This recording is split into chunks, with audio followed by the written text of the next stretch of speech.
오늘 아침 일라디오. 안녕하십니까. 오늘 아침 일라디오 아나운서 오승원입니다. 자, 오늘 여러분 새해를 하루 앞두고 있죠. 우리 모두가 이제 내일이 설날인 걸 알고 있는 상황임에도 불구하고 저희가 지금 생방송을 하고 있습니다. 자, 여러분 지금 생방송이니까요. 많이 질문도 보내주시고 사연도 보내주시길 바랍니다. 오늘 아침 일라디오 이 시간은 물론 KBS 일라디오의 모든 프로그램은 유튜브 KBS 일라디오 공식 채널이나 모바일 콩 어플리케이션을 통해 실시간으로 함께 하실 수 있습니다. 화요일인데요. 해외 농업 소식 살펴보고요. 텃밭 가이드 시간에는 무기질과 유기질 거름의 차이와 거름 주는 방법에 대해 알아보고요. 액비와 퇴비차 만드는 법도 살펴보겠습니다. 텃밭 농사에 대한 궁금증이나 질문들도 문자 보내주시죠. 단문 50원, 장문 100원이 드는 유료 문자 샵 9730으로 지금부터 문자 보내주시기 바랍니다. 자, 노래 한 곡 듣고 시작할게요. Love Love Love 에픽하이가 부릅니다. 밤 12시 술 취해 지친 목소리 새벽 2시 차갑게 꺼진 전화기 아무도 내 맘을 모르죠 I can't stop love love love 아파도 계속 반복하죠 I can't stop love love love 있나요? 사랑해본 적 영화처럼 첫눈에 반해본 적 전화기를 붙들고 밤새 본 적 세상에 자랑해본 적 쏟아지는 비 속에서 기다려본 적 그를 향해 미친 듯이 달려본 적 몰래 지켜본 적 미쳐본 적 다 보면서도 못 본 척 있겠죠. 사랑해본 적 기념일 때문에 가난해본 적 잘하고도 미안해 말해본 적 연애 편지로 날 세본 적 가족과의 약속을 밀어본 적 아프지 말라 신께 빌어본 적 친구를 피해본 적 잃어본 적 가는 뒷모습 지켜본 적 미친 듯 사랑했는데 왜 정말 난 잘해줬는데 왜 모든 걸 다 줬었는데 You got me going crazy 죽도록 사랑했는데 왜 내 몸과 맘을 다 줬는데 모든 걸 잃어버렸는데 어떡해 아무도 내 맘을 모르죠 I can't stop love love love 아파도 계속 반복하죠 I can't stop love love love 있나요? 이별해본 적 빗물에 화장을 지원해본 적 긴 생머리 잘라내본 적 끄는 담배를 쥐어본 적 혹시라도 마주칠까 자리 피해본 적 보내지도 못할 편지 적어본 적 술에 마취돼서 전화 걸어본 적 여보세요 입이 얼어본 적 있겠죠. 이별해본 적 사랑했던 만큼 미워해본 적 읽지도 못한 편지 찢어본 적 잊지도 못할 전화번호 지워본 적 기념일을 혼자 챙겨본 적 사진들을 다 불태워본 적 이 세상의 모든 이별 노래가 당신 얘길 거라 생각해본 적 미친 듯 사랑했는데 왜 정말 난 잘해줬는데 왜 모든 걸 다 줬었는데 You got me going crazy 죽도록 사랑했는데 왜 내 몸과 맘을 다 줬는데 모든 걸 잃어버렸는데 어떡해 아무도 내 맘을 모르죠 I can't stop love love love 아파도 계속 반복하죠 I can't stop love love love I love you.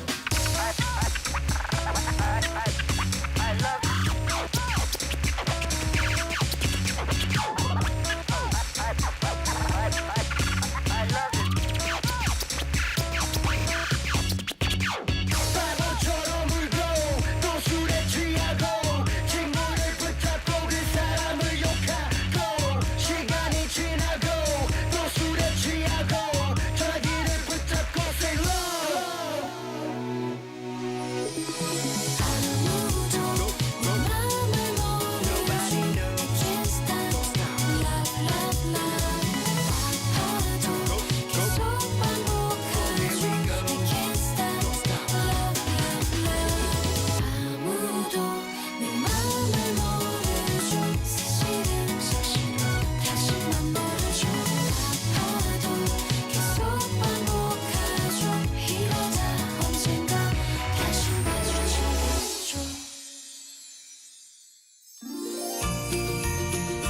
유익한 정보와 살아있는 이야기가 있습니다.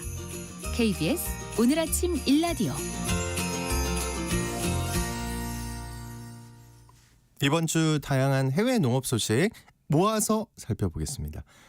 외신 캐스터 조윤주님 나오셨습니다. 어서 오십시오. 안녕하십니까. 설 연휴입니다. 그렇습니다. 새해 복 많이 받으십시오. 많이 받으십시오. 근데 오늘은 출근길에 정말 차가 한 대도 안 보이던데요. 네, 진짜 빨리 왔고요. 네. 그리고 딱 도착했더니 여의도 공원에 눈이 하얗게 너무 예쁘더라고요. 저는 그 회사 주차장에 차가 한 대도 없죠. 차가 한 대도 없을 뿐더러 주차 라인이 보이지 않는다. 저도.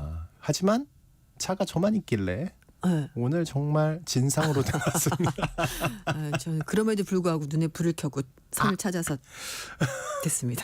어쨌든 네. 새해 복 많이 받으시면서 네, 많이 받으세요. 첫 소식인데 우려했던 일이 현실이 되는 것 같아요. 미국과 콜롬비아의 관세 문제가 극단으로 치닫다가 콜롬비아가 항복 선언을 했다고요. 네, 미국과 콜롬비아 두 정상 간에 충돌이 있었습니다. 트럼프 대통령이 강경 드라이브를 걸고 불법 이민자 추방 작전을 시작하면서 이 두 나라가 갈등이 시작이 된 건데요. 네. 미국 당국이 그동안에 재판 콜롬비아 국적의 불법 이민자들을 군용기 2대 태워서 콜롬비아 수도 보고타로 향했는데요. 이들 항공기 착륙을 구스타포 페트로 콜롬비아 대통령이 거부하면서 대통령이 일이 터졌습니다. 트럼프 대통령은 이날 소식을 접하자마자 즉각적으로 보복 조치를 시행하겠다고 밝혔는데요. 먼저 미국으로 수입되는 콜롬비아 제품에 대해서 곧바로 25% 관세를 부과하고 와. 일주일 있다가 50%로 관세를 올리겠다고 밝힌 겁니다. 뿐만 아니라 국가 안보에 대한 위협을 근거로 해서 미국 비자 발급 제한, 세관 국경에서 검문 강화, 금융 제재까지 시행하겠다고 콜롬비아를 위협을 한 겁니다. 네. 사실 작년에 대선 과정부터 트럼프 대통령이 외국 제품에 대해서 10에서 20% 관세를 일괄적으로 물리겠다고 밝혔고 중국에 대해서는 특별히 60%까지 올리겠다라고 말했는데요. 트럼프 대통령이 취임한 지 일주일 만에 즉각적인 시행에 나선 거라고 볼 수가 있을 것 같습니다. 하지만 페트로 대통령도 가만히 있지 않았습니다. 처음에요. 네, 통상장관에게 미국산 수입품에 대해서 관세를 25% 눈에는 눈, 이에는 이 이렇게 올려라라고 지시했고요. 맞불 관세를 놓겠다는 겁니다. 네. 자, 여러분 처음엔 그랬다는 겁니다. 네, 예. 그런데 트럼프 대통령이 관세뿐만 아니라 여러 가지 또 다른 것들을 이제 하겠다고 얘기를 했더니 결국은 9시간 만에 페트로 대통령이 입장을 바꾸게 된 겁니다. 항복을 한 거군요. 네, 예. 이 고율의 관세뿐만 아니라 말씀인 것처럼 뭐 비자, 세관, 출입국, 금융 부분까지 제재 수단을 강화하자 결국은 콜롬비아가 견디지 못한 건데요.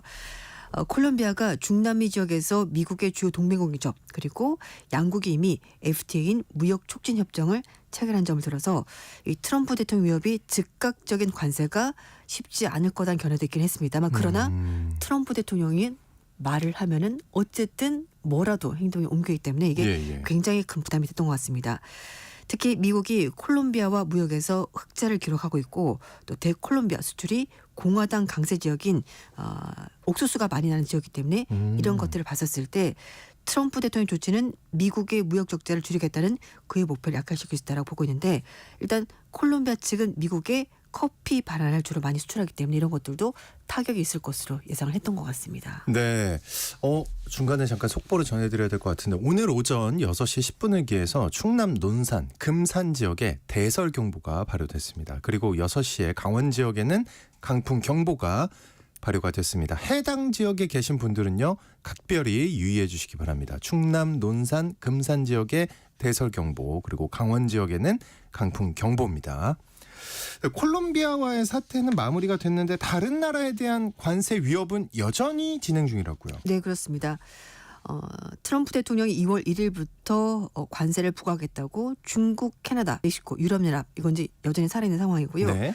취임일인 1월 20일 날 취진과 문답에서 캐나다, 멕시코에 대해서는 2월 1일부터 25% 관세를 매기겠다 밝혔고요. 얼마 안 남았네요. 네, 2월 그리고 1일이면. 중국에 대해서는 10% 관세를 부과하는 방안을 논의하고 있다라고 이미 중국. 백악관 기자회견에서 밝혔습니다. 그게 아마 2월 1일이 될 거다라고 밝혔고요. 근데 약간 중국은 다른 것 같아요. 25%가 아니라 10%. 캐나다, 멕시코는 그냥 2월 1일이고 네. 중국은 아마도 2월 1일. 네, 맞습니다. 네.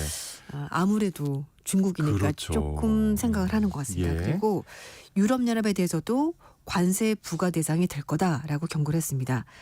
트럼프 대통령은 이들 국가에 대한 관세 부과 이유로 국경을 통한 불법 이민자 그리고 펜타닐 유입, 무역 적자 이건 이제 멕시코와 캐나다에 해당하는 건데요. 사실 이 관세 부과를 통해서 트럼프 대통령은 이런 여러 가지 다른 문제를 해결하고 싶어하는 것 같습니다. 특히 미국의 이익을 관찰하기 위해서는 강경 관세 부과를 실행할 것으로 보이고 관세 전쟁도 감수하겠다라는 것이 트럼프 대통령 입장입니다. 네. 특히 트럼프 대통령이 스위스 다보스에 있었던 세계 경제 포럼 연설에서 이건 화상으로 참석을 했는데요. 미국에서 제품을 생산하지 않는다면은 관세를 내야 한다고 전 세계 모든 나라 압박을 하고 있고요. 북두서양 조약기구 나토 회원국에는 국방비 지출을 GDP 대비 지금 이제 2%인데 5%까지 올려라라고 요구를 하고 있습니다. 우리나라는 트럼프 대통령이 취임하고 나서 관세 부과나 방위비 인상을 명시적으로 밝히지 않았습니다만 그러나 어쨌든 트럼프 대통령이 과거에 이런 여러 가지 문제를 얘기했기 때문에 우리나라도 사정권 안에 들어가는 것이 시간 문제다 이런 평가가 무서워요. 그냥 계속 신경 안 써줬으면 좋겠어요. 네, 근데 네. 아마 그러지는 않을 것 않겠죠. 같습니다. 무조건 돈 더 내라고 네. 하겠죠. 방위비. 왜냐하면은 예. 트럼프 대통령이 한국에 대해서 늘 돈 많이 벌지 않냐. 그러니까요. 그리고 대미 무역 흑자가 상당하다. 그러니까 균형을 맞춰라. 뭐 이런 얘기를 하고 있고 그리고 주한미군 분담금에 대해서도 100억 달러까지 올려야 된다고 얘기를 하는데 지금 현재 대비 한 10배 정도 10배예요? 네, 가까이 되는 겁니다. 9배에서 10배 정도 이거 되는 트럼프 겁니다. 선생님 너무 많이 받으시려고 하는 것 같은데. 네. 근데 제가 앞에서 이제 콜롬비아 얘기를 한 것처럼 FTA를 이미 체결한 국가에 대해서도 관세를 부과하겠다고 협박을 하는 걸 보면 협박으로 끝나지 않을 가능성이 있다라는 거죠.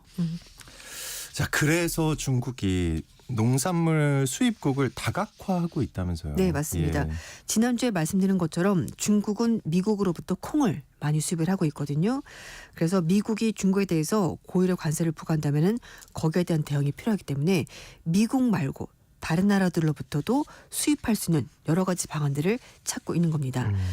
일단 중국은 브라질, 러시아, 베트남에 수입하는 농산물 규모를 일단 크기를 그러니까 볼륨을 늘리는 거고요. 예. 케냐, 볼리비아 등 아프리카, 남미 국가를 대해서 이제 무역 동반자로 좀 더 확대를 하고 있습니다. 중국의 대두 강공업체가 미국 대신에 브라질에서 이런 여러 가지 노력들을 하고 있는 것도 마찬가지 흐름이라고 볼 수가 있을 텐데 네.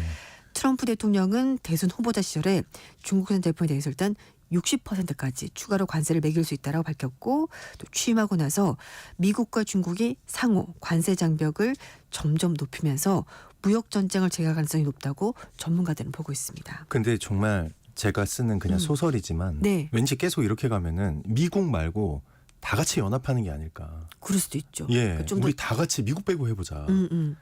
그럴 수 있습니다. 예. 근데 미국이 달러 패권 국가니까 네, 그다음 또 넘어갈게요. 환율 예. 때문에 또 여러 가지 문제가 생길 수도 있지 않을까요?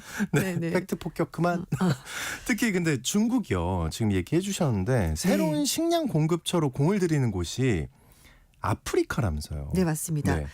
중국이 2018년부터 미국산 견과류에 대해서 이미 관세를 높이 매겼습니다. 그래서 아프리카 지역에서 마카다미아, 캐슈넛 이런 것들 수입을 확대를 하고 있는데요.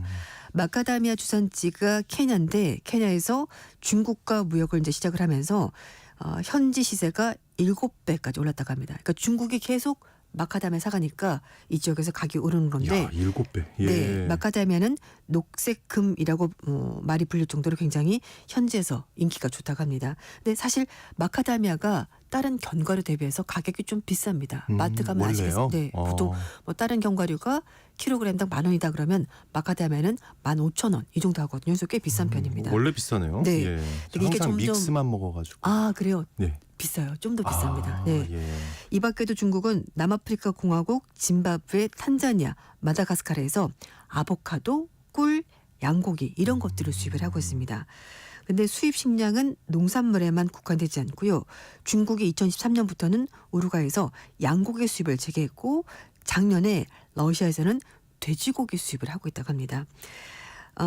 블룸버그 통신 보도에 따르면 볼리비아 농장주가 중국 공무원들이 자체 통역사를 데리고 위생 상태를 평가하러 갔다라고 말하면서 최근에 중국 내 경기가 침체되고 육류 공급이 충분하지만 다른 나라 영향력을 행사하고자 육류 수입을 계속 허가하고 있다 밝혔습니다. 네. 중국 경기가 계속 나쁜 것이 아니라 또 좋아질 가능성도 있으니까 미리미리 수입선을 확보하는 것 같습니다. 그 미국에서 조류 독감 확산되고 있나 봐요. 네. 이 조류 독감 확산으로 계란 품귀 현상이 심화되고 있다고요. 네, 맞습니다. 조류독감 확산 때문에 산란계가 대거 폐사하면서 계란 가격이 사상 최고치를 기록을 하고 있는데요. 네. 이것 때문에 전체 식품 물가 상승에도 영향을 주고 있다고 합니다. CNN 방송 보도에 따르면 작년 11월 달, 12월 달 두 달 동안 미국에서만 1,720만 마리의 산란계가 조류독감 때문에 폐사했다고 하는데요. 미국 농무부 자료에 따르면은 2024년 한 해 동안 조류독감 희생된 모든 가금류의 절반 정도가 11월 달, 12월 달에 집중적으로 발생을 했다는 겁니다. 미국 계란위원회가 공개한 이제 보고서를 보면은 12월 말 기준 계란 12개 한 판의 평균 가격이 4.33달러 우선으로 환율이 있긴 합니다만 어쨌든 예. 6,300원이 넘습니다. 그러니까 우리나라 치더라도 비싼 편이죠. 예, 예, 그러네요. 그리고 예. 11월 달 초 대비해서 이게 25% 올랐다고 많이 하니까 올랐네요. 예. 전반적으로 소비자 물가 지수상 계란 가격이 작년 동기 대비 37% 넘게 올랐습니다. 사실 계란은 매일 먹는 거니까 그리고 부담이 모든 음식에 들어가잖아요. 맞아요. 맞습니다. 전부는 아니지만 정말 네, 많은 음식에. 맞아요. 예. 그래서 식당뿐만 아니라 뭐 베이커리, 제과점들도 그렇죠. 예. 원가 부담이 상당히 커지면서 어려움을 호소하고 있는데요. 미국 농무부 자료를 보면 계란 가공 물량이 2014년 1월, 2월에서 전년 동기 대비 3% 감소했습니다. 유통업체들은 계란 품귀에 대응을 하고 있다고 하는데요. 한 슈퍼마켓 체인에 따르면은 고객 1인당 계란 구매량을 한 박스로 제한을 하고 있습니다. 이 체인이 1,500여 개 매장 운영을 하고 있는 또 다른 매장에서도 역시 재고가 부족해서 가능한 빨리 제품을 다시 공급하기 위해서 노력하고 있다고 밝혔습니다. 미국 농무부는 올해 계란 가격이 한 판당 평균 2.3달러, 그러니까 3,300원까지 떨어질 것으로 예상을 하고 있긴 합니다만 네. 그러나 여전히 과거 평균보다는 좀 높은 가격 유지가 되고 있고요. 소비자 물가 지수상 계란 가격은 작년 동기 대비 37.5% 급등했고 전체 식품 물가 상승률을 크게 상회하고 있습니다. 딴 것도 올랐지만 계란은 특히 많이 올랐다. 네, 예. 맞습니다. 미국 얘기입니다. 네, 예. 미국 계란위원회 관계자는 산란계를 다시 채우는데 6개월에서 9개월. 그러니까 이제 알을 낳을 수 계란 낳을 수 예, 있을까지 예. 그동안 시간이 필요하기 때문에 당분간 공급 부족은 계속될 수밖에 없다라고 입장을 밝혔습니다. 특히 이번에 조류독감이 과거보다도 전파력이 굉장히 강하다고 하는데요. 미 농무부에 따르면은 2025년 올해입니다. 1월달 기준 66건의 인체 감염 사례가 보고됐고 한 건의 사망 사례가 있었다고 밝혔습니다. 이 바이러스가 가금류뿐만 아니라 소, 말 같은 포유류 감염까지 시키고 있다고 하니까 좀 심각한 것 같습니다. 계란 품귀로 대체 식품 시장도 성장을 하고 있다고 하는데요. 시장조사 기관 데이터에 따르면 식물성 계란 대체품 시장이 2025년부터 2030년까지 연평균 12% 넘게 성장할 것으로 전망하고 있습니다. 그렇지만 맛이 또 그렇게 좋냐? 그거는 또 사람들마다 입맛이 다르니까. 저는 솔직히 지금 식물성 계란이라는 게 있다는 거를 지금 처음 알았습니다. 네, 근데 이게 사실 시장 점유율이 높지 않기 때문에 또 비건이 이런 분들이 이제 비슷한 단백질 대체로 이거 쓰긴 하죠. 그 인도네시아 정부가요. 네. 영유아와 청소년 그리고 임신부를 대상으로 한 우유 무상급식을 위해서 젖소를 수입한다고요. 네, 그렇습니다. 예. 인도네시아 정부가 최근에 들어간 무상급식용 우유 생산을 위해서 연말까지 젖소 20만 마리를 수입하기로 결정했습니다. 무상급식은 작년 10월달에 취임한 수비안토 인도네시아 대통령의 대선 공약 중에 하나였다고 하는데요. 수비안토 대통령이 대선 후보 시절에 5살 미만 어린이 21.5%가 성장 장애를 겪고 있다면서 아이고, 예. 국가가 이 아이들의 건강을 책임지는 동시에 농가 소득 증대를 위해서 무상급식 프로그램을 시행하겠다라고 밝힌 겁니다. 인도네시아 농업부 차관은 기업 160곳이 할당받은 우유 생산량만큼 젖소를 호주 등지로부터 수입하기로 결정했다고 밝혔고요. 연말까지 20만 마리를 수입할 수 있을 것으로 본다고 입장을 밝혔습니다. 그러면서 정부는 수입한 젖소를 키울 수 있는 목초지를 제공을 하고 젖소 수입 기업들이 우유 생산 시설을 지을 수 있도록 투자 기회를 가질 수 있다라고 설명을 했습니다. 인도네시아 농업부가 발표한 작년 11월 달 자료를 보면 네. 2025년부터 2028년까지 젖소 100만 마리를 수입해서 우유 생산을 늘리겠다고 밝혔는데요. 26개 주에서 영유아 그리고 초중 고교 학생, 임신부 등 300만 명을 대상으로 무료 급식과 우유를 제공 중인데요.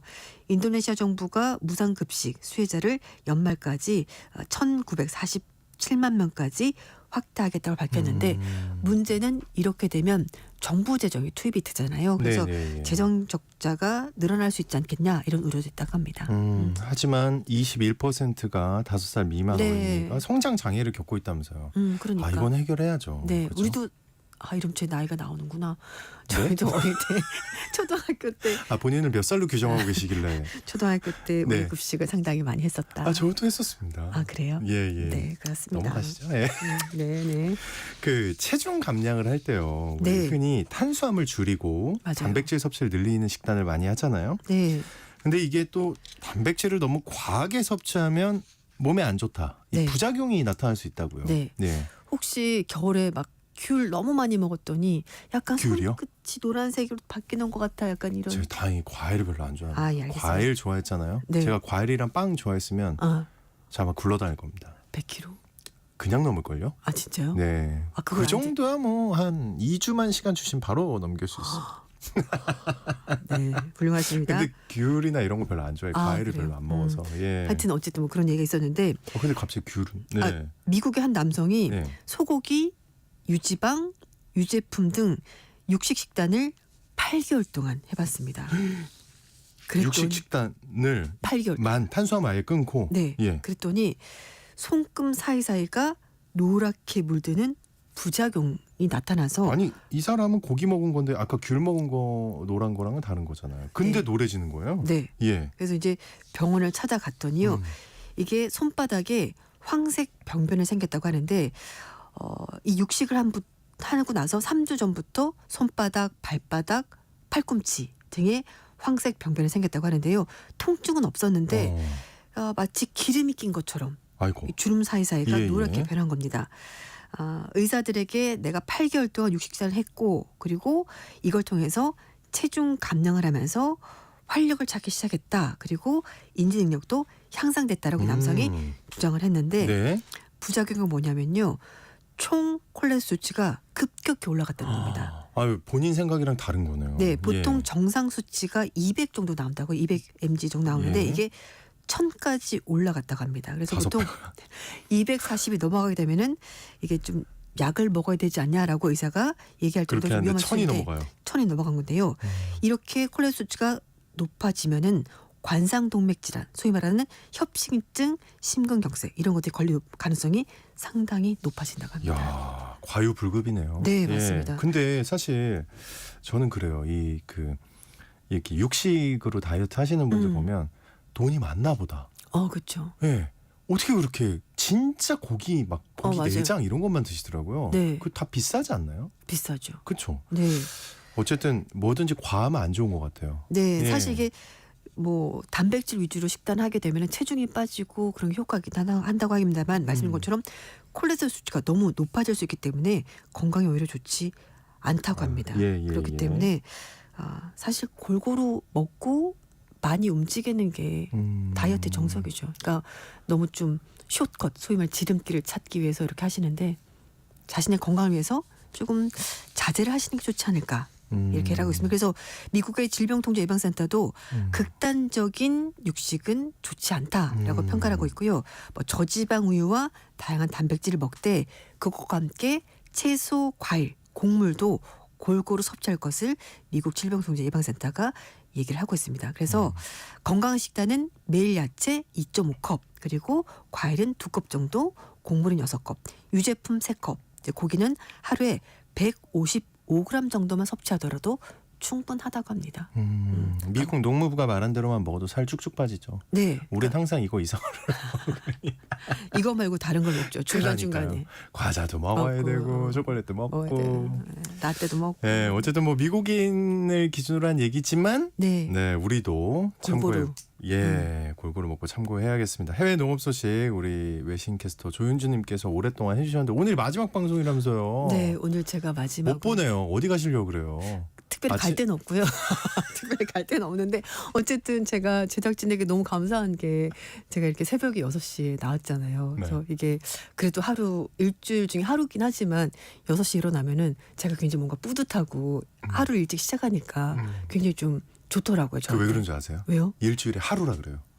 매일 하면 그래서 맞아요. 그래서 되게 너무 존경스러운 거예요. 제작진들이 매일 이렇게 나오시는 거에 대해서. 에이 또 그 정도는 아니고요. 그래서 어쨌든 네, 그동안 너무 즐거웠고 감사했고 또 나름 재미있지만 유익한 뉴스를 찾으려고 노력을 해봤는데요. 어쨌든 저도 너무 즐거운 시간이었습니다. 아유, 네, 감사합니다. 저희도 감사했습니다. 네. 예, 아마 우리 청취자분들도 같은 마음이지 않을까 하는 생각입니다. 네, 그동안 수고 그랬으면 많으셨습니다. 좋겠습니다. 네, 감사합니다. 네.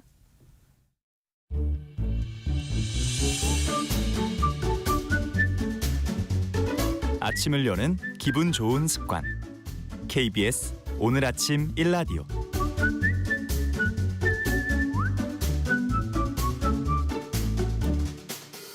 도시농부들의 텃밭 가이드 수원 씨앗도서관의 박영재 관장님과 함께합니다. 관장님 어서 오십시오. 네, 안녕하세요. 네, 여러분 오늘 텃밭과 관련해서 궁금한 점 있으시면 단문 50원, 장문 100원이 드는 유료 문자 샵 9730으로 지금 바로 문자 보내주시기 바랍니다. 저희 지금 생방송 중입니다. 자세하게 답변 드리도록 할게요. 내일이 설날인데 아유 오늘 나오시느라 고생 많으셨습니다. 눈이 엄청 와요. 지금요, 그죠? 네. 예, 지금 소복이 쌓이고 있는데 고향 안 가십니까? 어떻게? 농한기 잠깐 아르바이트하는 직장이 종일 근무입니다. 종일 정상 진짜요? 근무하는 내일도요? 바람에 고향에 내려가지 못했는데요. 전화로만 가족 친척분들한테 아마 새해 인사를 드리게 될 것 같습니다. 덕분에 이렇게 생방송도 하게 됐죠. 아니 지금 눈가가 지금 그렁그렁한 건 제가 잘못 보고 있는 건가요? 청취자분들도 설 명절 잘 보내고 계실 맞습니다. 거라고 생각하고요. 예. 지난 시간에 우리가 나무 전지 작업과 그것을 파쇄해서 퇴비 만들게 하는 법에 대해서 말씀드렸는데요. 오늘도 이어서 퇴비 걸음 그리고 액비 등에 대해서 이야기하는 시간을 갖도록 하겠습니다. 맞습니다. 그리고 저희가 지난주에 그 씨앗 보내드렸잖아요. 네네. 그죠? 우리 받으신 분들 잘 받으셨는지 한번 우리 게시판에 좀 남겨주시면 좋겠어요. 문자를 보내주시든지. 굉장히 궁금합니다. 복권 타셨는데 되게 잘 받으셨는지 우리 씨앗 안부 좀 저희한테 전해주세요. 자, 기다리시는 청취자분들께는 감사하고 걸음 종류가 네. 굉장히 많은 것 같아요. 어떻습니까?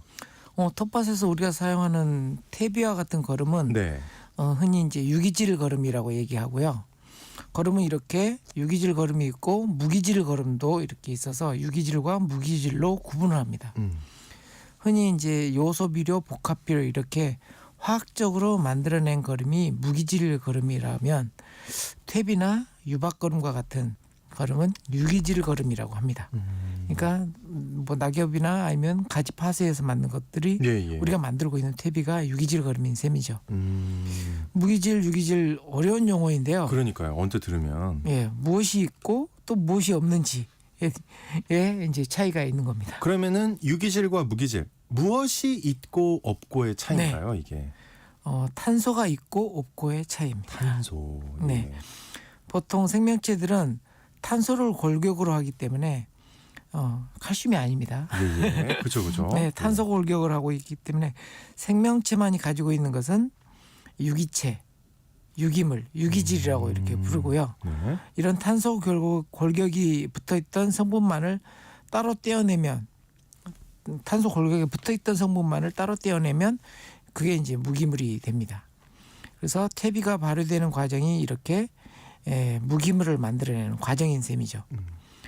작물들은 이렇게 무기질 상태로 바뀐 양분을 흡수합니다. 그렇다면 이렇게 질문하는 분들이 많을 것 같아요. 작물이 무기질 상태로 양분을 흡수하면 굳이 유기질 걸음을 할 필요가 있냐? 라고 예, 질문을 예. 하실 수 있잖아요. 그러네요. 네. 왜 굳이 그러면은 유기질 거름을 해야 하는 건가요? 네. 그런데 유기질 거름을 통해서 공급되는 것이 무기질의 양분도 있지만 따로 탄소 골격이라고 하는 탄소 골격도 흙 속에 남겨서 흙 속에 있는 미생물들의 먹이와 보금자리를 만들어서 흙이 딱딱하게 굳지 않고 물이나 공기가 그리고 뿌리가 쉽게 뻗어나갈 수 있는 빈 공간을 많이 만들어줍니다.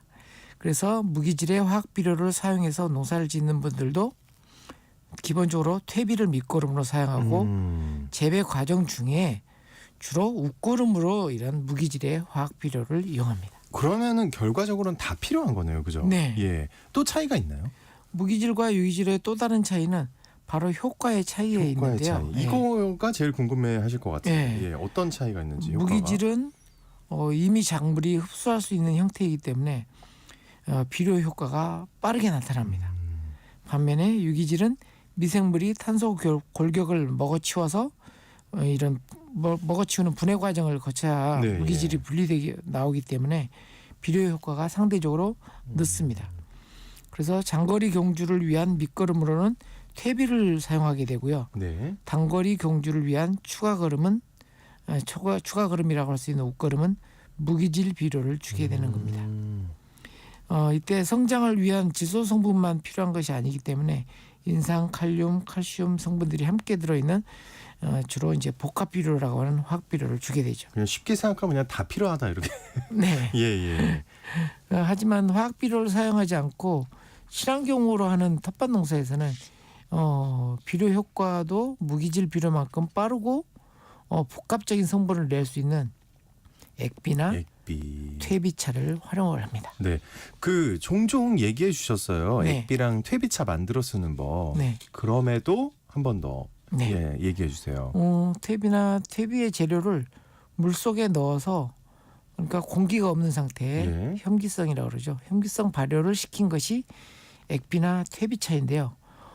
상대적으로 퇴비차는 물론 산소를 불어 넣어줘야 됩니다. 물을 주듯이 뿌리에 주기도 하고 뿌리를 대신해서 양분을 흡수하는 작물의 잎사귀에도 뿌립니다. 잎에 뿌려주는 것은 이제 연면십이라고 부르죠. 그렇죠. 작물의 뿌리는 사람으로 치면 위장을 포함한 소화기관과 같습니다. 위에서 위산을 분비해서 음식물을 녹여서 무기물을 상태로 이렇게 바꾸어서 이렇게 소장해서 흡수하듯이 작물의 뿌리도 유기산을 분비해서 흙이나 유기물에 붙어 있는 무기물을 떼어내서 이렇게 흡수하게 됩니다. 그리고 대장으로 넘어가면 장내 미생물들이 개입해서 분해해서 좋은 성분을 또 흡수하게 되죠. 이렇게 토양도 마찬가지로 토양에 붙어서 작물과 공생관계를 맺고 있는 토양 미생물들이 토양 속에서 그런 역할을 하고 있습니다. 사람들이 이 장내 건강을 위해서 우리 프로바이오틱스라고 그러죠. 네. 예, 장내 미생물이 이제 서식 환경인 식이섬유라든지 이런 탄소 골격이 굉장히 중요하다고 하듯이 토양도 토양 내에 있는 부식질, 그러니까 퇴비로 제공되는 탄소 골격이 굉장히 중요한 역할을 하게 됩니다. 그 뿌리가 사람의 위장 같으면 그러면 잎은 어떤가요? 작물의 잎들은 사람으로 치면 호흡을 하는 폐와 같다고 합니다. 네. 잎사귀 앞면은 햇볕을 받아 광합성을 하는 엽록체가 빽빽하게 들어찬 반면에 잎 뒷면은 숨쉬는 기공과 스펀지처럼 양분을 흡수할 수 있는 성긴 세포 조직을 가지고 있습니다. 그러니까 우리가 먹거리에 대해서 아까 방송에서 전 단백질, 지방, 탄수화물이 있듯이 탄수화물, 지방은 잎사귀를 통해서 공급을 받는 거예요. 대신에 단백질은 뿌리를 통해서 공급되는 이제 거름 질소 성분을 가지고 이제 이렇게 만들어지는데요. 잎 뒷면은 사람의 피부에 마스크팩 할 때처럼 양분을 흡수합니다. 예. 피부에 양보하세요. 뭐 이런 것처럼. 예. 그래서 액비나 퇴비차처럼 물비료를 잎사귀 뒷면에 뿌리면 성긴 조직 사이로 양분을 흡수합니다. 근데 거름을 많이 준다고 좋은 건 아니라는 말씀은 저희가 간혹 드린 적이 있는데 그러면 적당한 양이 궁금해지잖아요. 항상 저도 그걸 여쭤보는데 네. 그 적당한 양의 기준 이건 어떻게 되나요? 보통 이제 그 작물과 관련된 이제 자료를 찾아보면 밑거름을 어떻게 해라 이렇게 이제 표시를 하거든요. 질소거름을 얼마나 하고 이런 식으로 표시를 해요. 그래서 모든 거름은 적절한 양이 있습니다. 너무 많지도 그렇다고 적지도 않게 주는 것이 중요한데요. 물비료의 경우에도 희석해서 뿌려야 하는 그 희석 배율이 있습니다. 보통 이제 저는 이제 5대1에서 10대 1 정도로 물하고 희석하라고 하는데요. 예, 물비료의 경우에 예. 우리나라의 퇴비 포대에 적혀 있는 적절한 양보다 3배에 가까운 어이구. 양을 뿌린다고 합니다. 우리나라 우리나라가요? 관행농업 하시는 분들이 이렇게 하고 작물이 사용하지 않는 거름은 비에 쓸려 내려가 하천을 오염시키고 바다를 오염시키기도 하죠. 또 시설 하우스에서는 이게 빠져나가질 못해요. 그러다 보니까 토양 표면에 하얗게 이렇게 염류 형태로 쌓이게 됩니다. 적절한 양의 사용과 함께 토양에 남아있는 염류를 또 이렇게 지혜롭게 제거하는 방법도 있거든요. 이런 방법도 활용을 해서 토양도 살리고 작물도 살리는 길을 모색하는 게 필요합니다. 그러니까 이제 우리나라 사람들이 한마디로 그 거름을 많이 한다는 거잖아요. 네. 습관적으로. 근데 그 이유가 잘 자라게 하기 위해서잖아요. 그죠? 그렇죠. 그러니까 오해하시는 거라는 거죠. 네. 한마디로. 그렇게 이 한다고 많이 잘 줘야 자라는 게 좋은 거다라고 생각을 하시는데 아니다. 아니죠. 예, 많이 하게 되면 병해충이 더 많이 늘어나요. 계속 새로운 세포들이 늘어나니까 이런 새로운 세포들이 생기면 병해충들이 먹을거리들이 풍부해지잖아요. 네네네. 병해충도 많아지고 그리고 또 맛도 떨어집니다. 상대적으로. 그래요. 예, 좀 쓴맛 또 질김 이런 지린 맛이라 그러죠. 예, 그런 맛이 나기 때문에 안 좋습니다. 오늘 함께한 이야기는 거름에 대한 것이었는데요. 그리고 거름을 흡수하는 뿌리, 잎, 미생물과의 관계에 대해서도 이야기했습니다. 다음 시간에는 거름에 들어가 있는 성분들이 어떤 역할을 하는지 좀 화학 시간이 될 것 같긴 한데요. 그 성분들이 많이 들어있는 재료들은 또 뭐가 있는지 한번 알아보는 시간을 갖도록 하겠습니다. 최대한 저를 위해서라도 좀 쉽게 화학 좋아하지 않으셨어요? 안 좋아했어요. 아, 그래요? 예, 문과입니다. 예, 죄송합니다. 네. 자, 이제 청취자 여러분들이 보내주신 사연과 질문 살펴보기 전에 또 6시 30분을 기해서 경기 의왕 용인 쪽 또 경북 상주, 충북 옥천 영동 지역에 대설 경보가 발효됐다고 합니다. 우리 동네. 네. 아, 그래요. 예. 이 지역에 계신 분들은 좀 운전도 좀 조심하셔야 되고 특히나 길이 미끄럽습니다, 지금. 네. 밖에 나가실 때 항상 제발 주머니에 손 안 넣으셨으면 좋겠어요. 제가 얼마 전에 크게 넘어져서 예, 진짜 조심하셔야 됩니다. 자, 이제 사연과 질문 살펴볼게요. 지난주에 답변 못 해드린 것부터 저희가 살펴보겠습니다. 2967님, 어린 과수 묘목 동해 방지 이거 어떻게 해야 될까요? 하고 보내주셨어요. 가을에 진짜 끝내셨어야 되는데. 아, 그래요. 예. 네. 예. 그러니까 지금 한창 겨울인데 지금 저희가 너무 늦게 받은 건 아닌 네. 것 같은데 이게. 이 어린 과수의 경우는 일단은 그 지표면 바로 밑에 있는 뿌리들이 굉장히 중요하거든요. 네. 그래서 지표면 뿌리 쪽을 좀 두툼하게 낙엽으로 이렇게 좀 덮어줘야 되고요. 네. 그다음에 지표에서 바로 올라오는 부분의 줄기 부분이 특히 이제 동해에 약합니다. 그래서 그 부분을 부직포나 옛날에는 이제 볏짚 이런 걸로 이제 촘촘하게 이렇게 묶어줬죠. 예, 예, 예. 네, 그런 조치를 해주시는 게 필요합니다. 이제라도 빨리 하셔야 되겠네요. 그죠? 네. 예. 특히 자, 이제 예. 봄이 되면 물을 한껏 빨아 올리다가 또 갑자기 또 이제 추위가 오잖아요. 그때 거기서 많이 안에서. 동해를 입거든요. 아. 그래서 늦더라도 빨리 조치를 취하시는 게 필요합니다. 네. 자, 오늘 텃밭과 관련해서 궁금한 점이 있으시면요. 단문 50원, 장문 100원이 되는 유료 문자 샵 9730으로 지금 바로 문자 보내주시기 바랍니다. 자세히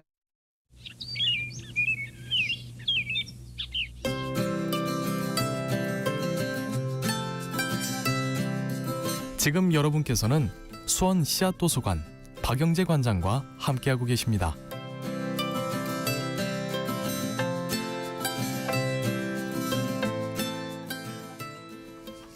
자, 여기서 청취자 한 분과 직접 전화 연결을 해서 궁금한 질문 들어보는 시간 갖도록 하겠습니다. 안녕하십니까? 네, 수고 많습니다. 에너지가 넘치는 아주 대단한 분입니다. 어디 사신 누구신가요? 네, 부천에 살고 있는 고상무예요. 네, 부천에 계신 고 선생님. 네, 반갑습니다. 새해 복 편하게- 많이 받으세요. 안녕하세요. 네, 새해 복 많이 예. 받으시고 질문하시죠. 예, 고 선생님. 예, 감사합니다. 네. 먼저 늘 이렇게 오 아나운서님의 프로를 나는 항상 잘 듣고 있는데요. 아주 좋습니다. 뭐 의학적인 거, IT, 뭐 농사 이런 것까지 다양하잖아요. 아유, 예. 예, 감사합니다. 계속 애정을 가져주세요, 선생님. 고 선생님. 예, 감사합니다. 네, 질문이 오늘 어떤 건가요? 저는 이제 충북 괴산에요. 그냥 얄궂은 밭이 조금 있는데요. 네. 거기에다가 이제 맷돌 호박을 이제 가끔 심었는데 해마다 몇 개 안 열려요. 네. 그리고 노란 호박까지는 되려면은 뭐 한 5개도 안 돼요. 아, 네. 예, 그리고 다른 집들 보면은 막 호박이 주렁주렁 열리는데 우리는 기술이 없어가지고 그러는지 아무 농사에 잘 모르니까 네. 그거 좀 자세히 알고 지금 싶어요. 너무 속상하세요, 지금 고 선생님이 지금 관장님. 네. 호박이나 이런 박과작물들은 보통 이제 호박 구덩이를 팔 때 예, 거름을 좀 많이 해야 되잖아요. 예. 거름을 많이 해야 되고요. 그다음에 또 배수가 잘 돼야 됩니다. 배수요? 예. 그래서 예. 경사진 밭이 좋고요. 예, 경사진 밭이 아니면 이제 예, 고랑을 좀 깊게 파서 배수가 예, 원활하게 이렇게 해줘야 됩니다. 예. 네. 걸음을 그런데 누구한테 듣고서나 똥을 퍼다가 줬거든요. 네. 근데 그거 해도 별로던데요? 가축 분뇨를 이렇게 이제 같이 주셨을 텐데 예, 구덩이에 이제 거름을 넣을 때 예, 흙하고 퇴비하고 예, 축분하고 예. 반반씩 섞어서 이렇게 만들어줘야 돼요. 반반씩 섞어서요? 예. 예. 그렇지 않고 퇴비만 넣게 되면 예. 뿌리가 거름목으로 들어갔다가 썩어버려요. 너무 독해서. 네. 예. 깊이 파고 해야 되나요? 예, 좀 깊이 파시고 예. 대신 흙하고 거름하고 예. 반반 섞어서 이렇게 채운다. 예. 그 구덩이를 예. 채운다 이렇게 생각하시면 예. 돼요. 한 50cm 파야 되나요? 더 파셔야죠. 한 60cm 정도는 파죠. 네, 감사합니다. 선생님 어떻게 그리고- 오늘 도움이 좀 되셨어요? 네네네. 예. 또 궁금한 거 있으신가요? 예, 그리고 이제 이파리를 이제 가끔 뜯어 먹잖아요. 네네. 그 이파리를 많이 뜯어 먹으면은 안 되나요? 아니요. 호박은 워낙 또 호박 줄거리가 맛있잖아요. 예. 그래서 열심히 수확해서 드셔도 됩니다. 그래도 열매 열리는 데는 상관없는 거예요? 네네. 예, 고맙습니다. 네. 선생님 네, 또 항상- 궁금한 거 있으시면 언제든 문자 남겨주세요. 네, 고맙습니다. 네, 오 감사합니다. 아나운서님 사랑하고요. 예, 원장님도 사랑하고 고맙습니다. 감사합니다, 고 선생님. 새해 복 많이 네. 받으세요. 예, 수고하세요. 네, 아유, 새해 복 많이 받으시래요 오늘. 네. 예, 에너지 넘치시는 분이네. 그러니까요. 아주 저희가 에너지를 잘 받았고 055 하나님이 토종 씨앗 잘 받았습니다. 몇 년 전에 부모님과 함께 살고자 귀촌한 언니에게도 이웃 텃밭 농부들에게도 나눠줘야겠어요. 아이고 관장님이 너무 뿌듯해하고 계십니다. 지금 방송 늘 잘 듣고 있습니다. 새해 복 많이 받으세요라고 고양시에서 수연이맘 님께서 보내주셨습니다. 네. 새해 복 많이 받으십시오. 네, 우리 수연이맘님도 새해 복 많이 받으시고 관장님 이렇게 활짝 웃고 계십니다 지금. 근데 저희가 사실 씨앗을 많이 준비하지 못해서 못 받으신 분들이 많으신데 네, 너무 서운해하지 마시고요. 다음에 좀 더 저희가 준비해 보도록 하겠습니다, 여러분. 자, 기상 상황 또 교통 상황 잘 확인하시고 어느 때보다 안전한 하루 보내시기 바랍니다. 전 내일 다시 찾아올게요. 좋은 하루 보내세요.